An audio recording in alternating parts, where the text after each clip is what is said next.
Okay guys, we're doing an assignment that is very near and dear to my heart, looking at waves. It's something that has a basis in chemistry. It's very, very important when we're looking at the nature of the particle of matter, the basic particles of matter, but it has its even more fundamental foundation in the discipline of physics, right? So I've taught physics for many years, and it's easy to kind of see the physics and everything once you've taken a class or two over it. So I hope this is a nice introduction to something that helps you branch out into other further studies of physics and physical sciences. All right, so as you know, we have the Bohr model of the atom, which was kind of like what we considered a planetary model. It went off of quanta. You guys remember we talked about quanta, right? Or quanta, which means certain energy levels, right? So specific amounts of energy. So I can't just lose, if I wanted to drop from, say, here to here, I couldn't just drop like this much and be okay with it and just make this orbital maybe like this now, right? It wouldn't work like that. If I'm going to lose this energy level, I have to lose it all and end up down here. Okay, there's no in between. So that's kind of like the Bohr model assumption, right? Okay, electrons only exist in orbits with specific amounts of energy called energy levels. Therefore, electrons can only gain or lose energy in certain amounts or quantities or quanta, right? So that means if I can only lose certain amounts of energy, that means I can only produce certain types of photons, which are light. In this case, we're going to talk about light colors especially. And it's more than just colors, because color is only part of the visible spectrum. And as you'll see as we go into this presentation, that there are lots of other parts of the electromagnetic spectrum. So the EM spectrum, electromagnetic spectrum, it's a continuum of different forms of energy and waves. Invisible light is only a tiny fraction of it. Okay, so the Bohr model, we have energy of photon depends on the difference in the energy level. So if there's a big difference between one level to the other, you would see a really, really violet color. Violet's a very, very highly energetic form of visible light. Red is actually a really low form of energy. That's why we use like red lights, because they travel large distances, because they have long wavelengths and they don't interact with particles in the air quite as much. And also they're easy to produce because they're very low energy. So you imagine a laser, right, like a laser beam. Lasers are really, really, really highly amplified coherent radiation. It's very, very highly energized radiation. So because lasers are meant to travel really far and stay coherent, or stay instead of scattering out like this, right, like a flashlight would, we like to have all these light rays very coherent and focused in the exact same parallel direction. So in order to get that, we want to make it kind of a low energy red, because it's a little easier to maintain something with a little bit lower energy level like that. Okay, Bohr's model matched the infrared, visible, and ultraviolet lines for the hydrogen atom. Unfortunately, it only worked for hydrogen though. Okay, light's relationship to matter. Atoms can absorb energy, but they must eventually release it. Okay, nothing's forever. When atoms emit energy, it is released in the form of light. This is the emission spectrum. So in the slide you just saw right now, where you saw kind of like a red line over here, you saw like maybe a yellow, and you saw like green, blue, and eventually violet. Sometimes blue. All right, we saw violet over here. Okay, so this right here, that was the fingerprint for that particular atom, right? That means those orbitals are a very specific distance for that atom alone. So if I had like an atom of, say, like hydrogen, I'm drawing a really rough sketch of this, all hydrogen atoms would have an orbital that looked about roughly like that, no matter what, okay? So if this electron that's floating out here were to be gained or lost, right, if it were to lose or gain, it would emit and absorb the same color all the time. You would expect it to absorb, like let's say this was the emission spectra for hydrogen, you would expect this pattern of colors all the time, whether it was gaining or absorbing. So if it is emitting, if it's giving off this electron, it's releasing it, right? It's releasing it out here. Well, it's going to give off energy, and it would emit these colors of light, right? But let's say it was absorbing the electron. Well, it would be the opposite. We would see this black bar like this. So I'm going to go ahead and highlight this. see a black bar like that, and you would get all these different types of reds, except for like, so orange, deep bright red, super burnt orange, and then you'd end up with nothing, and then you'd end up with like some yellows. See how there's like a black bar there? And then all of a sudden you'd end up with a blank, and then all of a sudden you'd see like the blues start up. So these little dark areas would be the absorption spectra. We can use those to identify the atom. Okay, so line emission spectrum, this is the excited state, energy in, versus the ground state, photon out. Okay, when we are going from the excited state to the ground state, I am releasing energy because this took more energy to stay at the excited state. So by losing that energy, I have to throw some stuff overboard, so I'm throwing a photon out. If I'm going to raise my energy level, I'm absorbing energy, so energy in. I'm removing light energy from what you can see. Okay. I want you to kind of take note of this here. This is something you probably want to write down. So you see like the blues, the darker, the deeper violet colors and stuff like that. They're going to have a 410 nanometer wavelength. So this is nanometers, so 10 to the negative 9th power. So 10 to the negative 9, that equals a nano. Okay, nano whatever. Okay, nano something. Okay, and notice as we get higher in the emission spectrum, higher in the wavelength, we get red. Okay, so red is a much lower energy, so it has a larger wavelength. You can kind of think of like a slinky or something, right? So if I'm waving a slinky around like this, or a jump rope, it's really easy with the rope to make a line that's like this, right? So make a squiggly line that oscillates up and down like that. But if I were to tell you, oh, I want you to make lots of little hills and crests and troughs, lots of like these little things. Like even me moving my finger like this right now, this is taking me considerably more energy than just making like a nice lazy long wave like that. Nice lazy long wave. This is really, really easy. Much harder, right? Even though the hills aren't very high, it's taking me a lot of energy to change direction so quickly.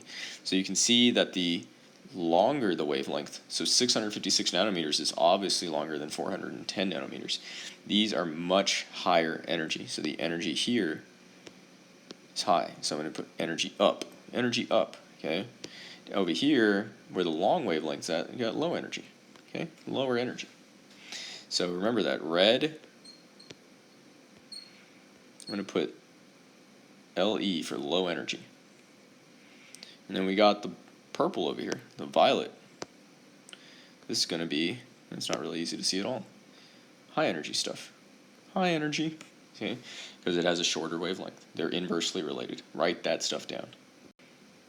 Okay, each element has a unique bright line emission spectrum. This is the atomic fingerprint.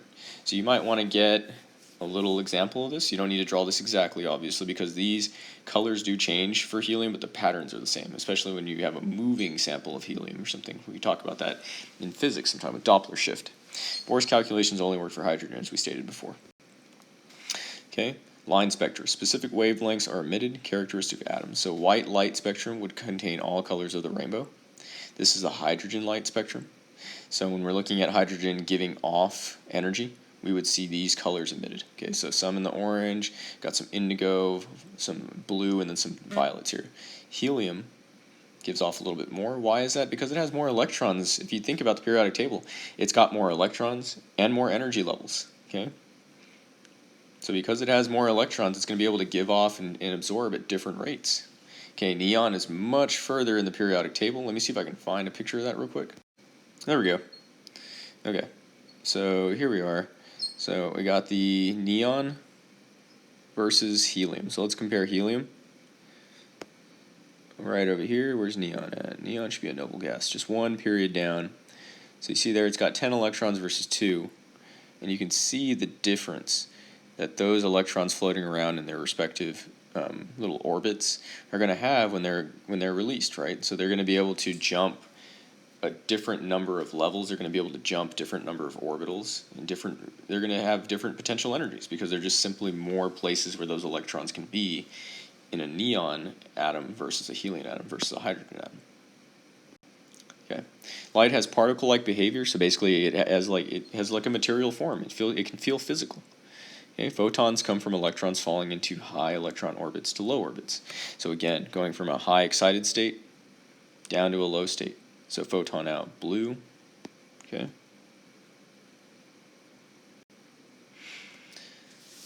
The wave description of light. So now we said that light can act like a particle, like they can bump into each other, almost like billiard balls. We talked about Dalton's model of the billiard ball model. Well, it's because he observed interactions between atoms as if they were colliding with each other. But if you yell and you have a friend that's outside and the door is open and he's slightly to the left or right, or, I mean, you hear this all the time. Like people are running past the classroom and you can hear their footsteps before they reach the door. Even though those sound waves are not directly pointing at you like I throw a baseball straight at you or something, the sound waves can bend around corners and things like that. Well, it turns out that light does kind of a similar thing, and you know this, right? The sunlight can come into one room in a house and be luminescent enough to kind of bend around the corners and light up other parts of the house. It may not be as bright, but certainly it works. And it's also possible for two people to see the same light, even if it's coming from like a laser, right? Or if I yell, more than one person can hear it. Even if I yelled at you, your friends next to you can hear it. That's because sound travels like a wave, right? It propagates outward from its source. Light does the same thing, and it's kind of creepy that it can at the same time push something, right? If you were to hit another particle of similar size or even larger size, it can influence it as if you were throwing like a baseball at it. And at the same time, that same little particle can bend through openings like this right here. So light can come in, particle itself can bend and warp around the corners like that. Okay, pretty interesting stuff. And they did a lot of different experiments with this. This is Christian Huygens. He did something called the double slit experiment, where basically he had like a wall like that. He had a hole in the wall right here and a hole in the wall right here, super, super small, like the size of an atom. Okay. He had one light source on the other side of it. I'm going to say on the other side over here, he had like a laser light pointing just like that. Well, you would expect that if it's a laser that it's not going to be able to spread and propagate all over. But when he shined it here, he noticed that on this little collector on the other side, like a little card or whatever that was going to catch the light, it didn't just light up right here, but it also lit up right here, which is a trajectory from that slit. So he found out that even though a single atom was shot in one direction, it had wave-like properties just like you were to yell. So it went out like that, and then went through the wall, went out like this, came out on the other side of the wall. So that was the double slit experiment. Okay, light is a particle. Light can travel through the vacuum of space, but waves can't travel in the vacuum, so light must be a particle. Okay, so that's the thing about waves. Waves have to have a medium in order to travel. A medium means stuff. Okay, that's why if you go to outer space and scream, you really can't hear anything. You can't hear an explosion in outer space because there are no waves to go like this, to go back and forth like that. It's almost like a oscillating like this, like doing a chain mail sort of thing. So I have somebody here. It's like relay. So I got somebody right there. So here's person 1, here's person 2, here's person 3, here's person 4. In order for this person over here to know that this person is moving, this person would have to touch that person. Boink, boink, boink, right? So waves travel by boinking other materials in the way. They have to shake and oscillate. In space, you don't have this stuff. So we know that if light is able to reach us from the distances of space, that it can't be moving just as a wave, right? It has to be moving as a solid particle. That's weird, right? Light is both a wave and a particle. Packets of light we call photons. Okay. Visible light is a kind of electromagnetic radiation. Electromagnetic radiation is a form of energy that exhibits wave-like behavior as it travels through space. Examples of electromagnetic radiation include gamma rays, X-rays, ultraviolet, infrared, microwaves, and radio waves. All forms of electromagnetic radiation move at 3 × 10⁸ meters per second. So this is not 3 times 108. This is 3 × 10 to the 8th power. So raised to the 8th power meters per second. So if you imagine a meter stick, it goes 3 × 10 to the 8th. So what is times 10 to the 8th means it's how many zeros after 3? It means 8 zeros. 1, 2, 3, 4, 5, 6, 7, and 8. So look at that. 1. Get a better color. So look at that. 300 million meters per second. So in 1 second, light can travel 300 million meter sticks. You can't count that. Nobody can count that high. Maybe I can, but not you. Alright, I can post you guys a little song that kind of goes through the different types of EM spectrum and kind of tells you what they all do, but I'll make you sing it for a grade if you're in physics, but probably not here.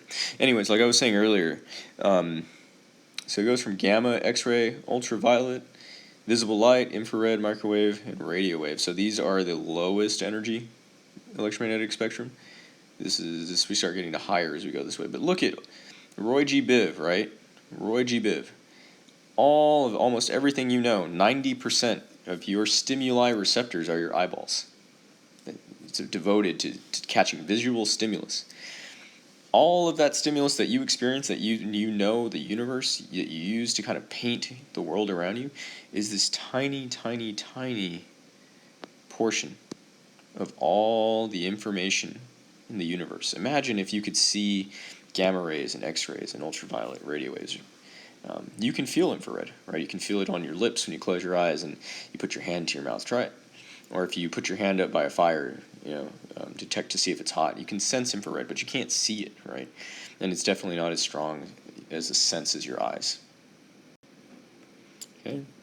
So this is just kind of like another picture of it. Just kind of get a general understanding from this. You should know that the order of it, and just note that visible light is very, very small. Maybe you get like the range. Violet's 400 nanometers, red is 700 nanometers. Your best vision is right about here, right in the yellow-green. And why do you think that is, that we see yellow-green the best? Well, I'll give you a hint. It takes up a really major part of our day. Okay? And so early species, early organisms that were able to sense yellow-green the best, well, they had an evolutionary advantage. They had a biological advantage. They knew to seek out the sun, get its light, get its energy. And that's, the rest, as we say, is history. Okay? So this is just kind of splitting up a little bit more. You can kind of see, as what I was saying before, longer wavelengths are over here, and we start getting to shorter and shorter wavelengths. So what is a wavelength? So a wavelength is from crest to crest or from trough to trough. So this crest-to-crest distance we call a wavelength, and upside down y. Let me draw that a little better. It's called a lambda. So if you're ever going to join a fraternity or something, that's a lambda. Okay. As we go over here, look what's happening to the wavelength. So you can also measure this from trough to trough or depression to depression. You see here that the lambda or the wavelength is much shorter, right? So that blue lambda is much smaller than the red lambda. Okay. But what happens to the energy? Well, this red energy is smaller than the blue energy. They're inversely related. That means they're opposites. Okay, opposite. Which color of light has a longer wavelength, green or yellow? Why don't you try answering these? Which color of light has a higher frequency, violet or red? Which color of light has the highest frequency? What is the wavelength of red light? What is the wavelength of violet light? These are things you can get very simply just from looking at it, right? Longer wavelength, green or yellow. Well, green is less energetic than yellow. Or no, green is more energetic than yellow because it's closer to purple. So it's going to have a shorter wavelength. So green has a shorter wavelength than yellow because it's higher energy. Which color of light has a higher frequency, violet or red? Oh man, come on, that's easy. It's got to be violet. You are trying to answer these without me though, right? First, it's always a better way to learn. Which color of light has the highest energy, violet or red? Oh, come on. Easy stuff. That's baby stuff right there. So easy a 10th grader could do it. Just kidding. I couldn't do it. What is the wavelength of red light? It's right there. 700 nanometers. What is the wavelength of violet light? 400 nanometers. So of all these things, these are probably the most important pieces of information to know. These numbers right here. This guy right there. Cool. Characteristics of a wave. Significance of a wave motion is its repetitive nature. We call that an oscillation. Let's see if I can spell that correctly. Is that right? No, I think I spelled it wrong. Oscillation. I think that might be right. If I'm wrong, you get 2 points. You get 5 points on your next daily assignment. It might have 2 S's, might have 2 C's. You know what? We're going to solve this right now. All right. Pay up, suckers. I got it right. Oscillation. That's the pronunciation. Alrighty then. There it is. See, I got it right. See, I know how to spell. I'm not a rocket surgeon or anything, but I know how to spell. Okay. Okay, wavelength, they didn't make that symbol there, but it's the lambda, the Greek lambda. Oh, that's horrible. Why can't I draw lambda? There we go. Oh, that's a pretty good lambda right there, if I do say so myself. Okay, it's the distance between corresponding points on adjacent waves. So there's three ways to look at a what am I trying to say? There's three ways to look at a wavelength. The first one is to look from peak to peak. Those are corresponding parts, so that would be a lambda, or trough to trough, since they are similar parts. But another way to do it is also looking at it as a complete circle, because here's half a circle, here's the other half circle, and then look, it just repeats again, half a circle, up circle, down circle. So from circle to circle, as long as I'm completing a circle, that would also be a lambda. That's a wavelength. Then look here, half a circle, that's also a wavelength. So all these things, you notice like what they all have in common is they're all about the same friggin' length, aren't they? So yeah, you can tell they're a wavelength, they're measuring the same thing. Okay, frequency, the number of waves that pass at a given point in a specific time. It's called a wave speed as well, usually 1 second. So we call that, frequency is measured in hertz. Okay, wavelength is measured in, obviously it's a length, so guess what? It's measured in meters as the base unit. Frequency is measured in hertz. Hertz, like that, or 1/second. Okay, so look at frequency real quick. This red line down here that we're looking at has a certain frequency. If I put more waves in the same period of time, let's say this all happens over a period of 1 second, and then I go like this. Well, waves are happening more frequently, so they have a higher frequency. If they have a higher frequency, that means their wavelength is much shorter compared to the red, right? Which means the energy is much higher or lower. Better be higher, right? Now let's look at a lower wavelength, okay? Lower wavelength, that's not lower, you're lower. You're lower than anything, just kidding. Here we go, check this out. So I only put 1.5 waves in this whole thing.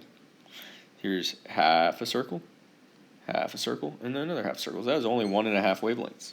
Whereas the red line had half circle, 1, 2, 3 wavelengths. So this actually has double the wave. The blue line has double the wavelength, which means it would have half the energy. Okay, and finally, let's look at amplitude. Amplitude is basically just the wave height.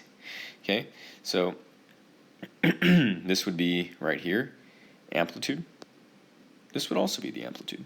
Okay, this is the volume under the curve, like the volume. That's why when you turn up the volume on your stereo, you are increasing the amplitude of the sound wave. The more energy can fit inside this little space right here. You're compressing and decompressing more air by turning up the volume. Cool, right? Okay, which wave has a higher frequency? We just went over this. Try it. I dare you. It's that guy right there, higher frequency.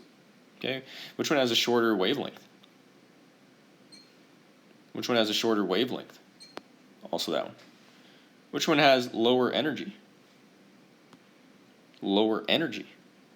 That one, because it has a higher wavelength. Cool. Which one has more crests? More crests. These are all crests. These are all crests. So very few. Which one have more troughs?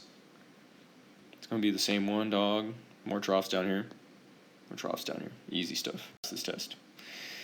Okay, now we have a mathematical equation. Really simple.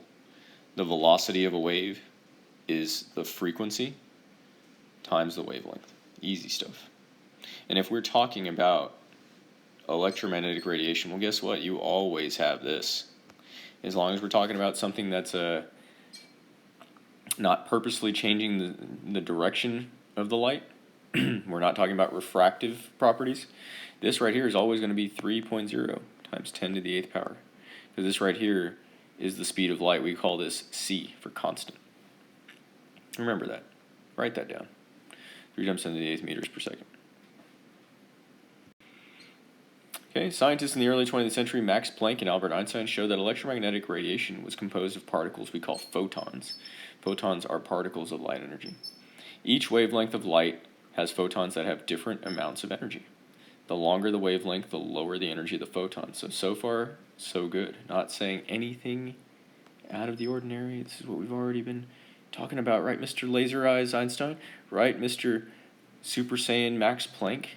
So if he was a Super Saiyan, he'd probably have like side hair like that. Yeah, he would, right? And then maybe like a little bit of a gold mustache. Boom, yeah. So now you learned something. Okay, dual nature of light. Einstein's famous equation, energy is equal to mass times the speed of light squared. Now, see, now you know what that means. You know that the C is 3 times 10 to the 8th.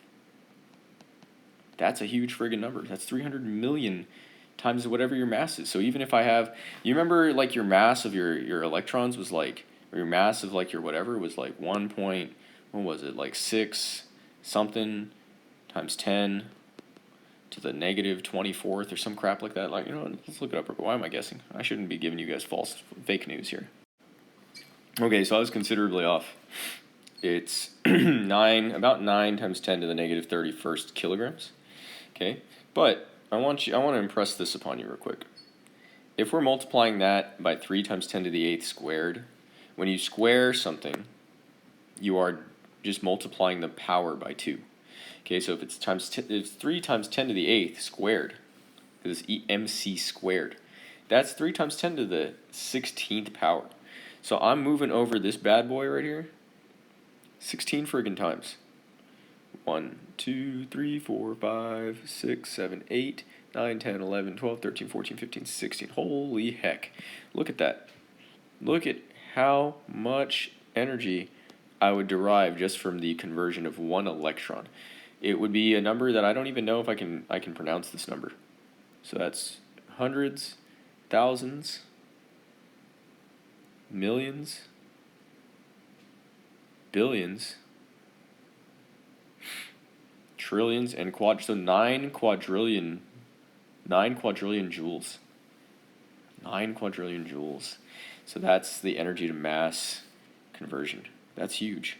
And this is where we start talking about energy from like nuclear reactions and stuff like that. This is why we get so much energy out of just simple conversion of hydrogen, fusion of hydrogen into helium.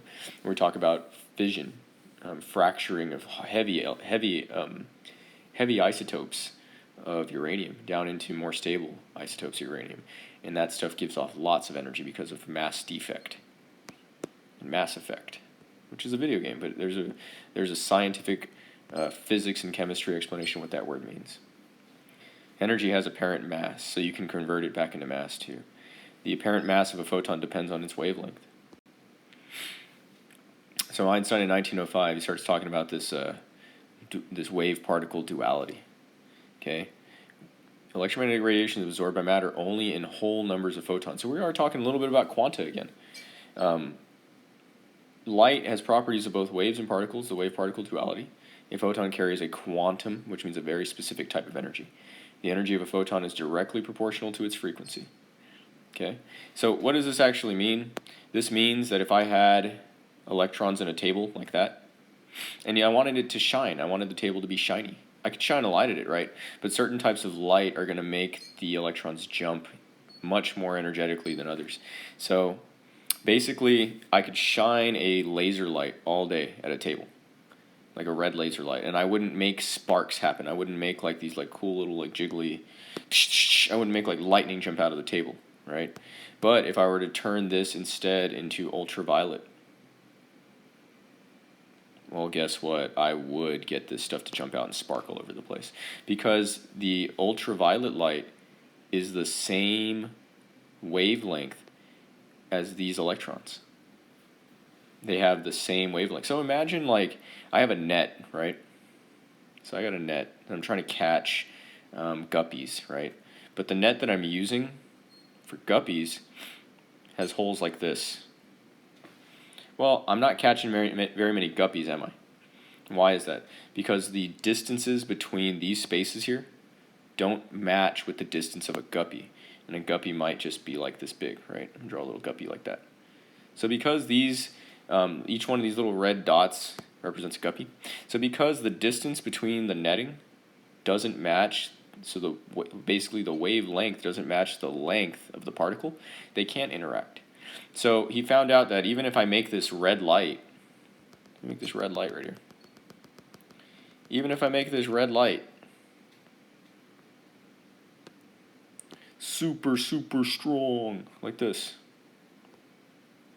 Super, super, super duper strong. Like really thick red light, right? Roxanne, you don't gotta turn on the red light. So I make it really thick. It does not help. I'm not going to be able to push these electrons out any more efficiently. And why is that? Because it's just like if I got this net, the same net, and I just made, instead of it being made out of little flimsy rope or whatever, I made it out of titanium. Well, it doesn't matter. It doesn't matter if I make it out of titanium. It doesn't matter if I make it out of krypton or steel. It doesn't matter. It doesn't matter if I make it out of, I don't know, homework. Okay? Just shredded up homework that you didn't turn in. If the spaces are this distant and the guppies are only that small, it doesn't matter what I make it out of or how strong I make the net. They're just not going to interact. So remember, a photon is a particle of light that carries quantum of energy. Frequency and wavelength are inversely proportional, as we talked about earlier. The energy of a photon is directly proportional to its frequency. So the higher the energy, it must have a higher frequency, and vice versa. So if a wavelength increases, its frequency and energy decrease, because that's easier to make those long waves, right? So maybe draw that out. Long wave. I'm going to write easy. This is an easy jump rope right here. Maybe write easy jump rope. Easy jump rope. Why is it easy? Because low energy, right? And the opposite, all the opposites of that would be true. So when we're talking about easy jump rope, what is an easy jump rope? That means it is low frequency. It is high wavelength. And anybody remember what this symbol is called here? This upside down Y? That's right. Good job. Good job, Johnny. It's lambda. I actually don't have a student named Johnny this year. That's weird. It's really weird. And if I do, I'm sorry. I didn't forget about you. I just kind of forgot about you. And if wavelength decreases, frequency and energy increase. So it's the opposite. So I hope this was helpful. We're probably going to spend a couple days taking notes on this, so don't freak out. And if you heard this, this is probably the end of the second day. So I don't know why I'm telling you this now. Huh. All right, goodbye. Good luck to you all. I don't know what you're going to do this year.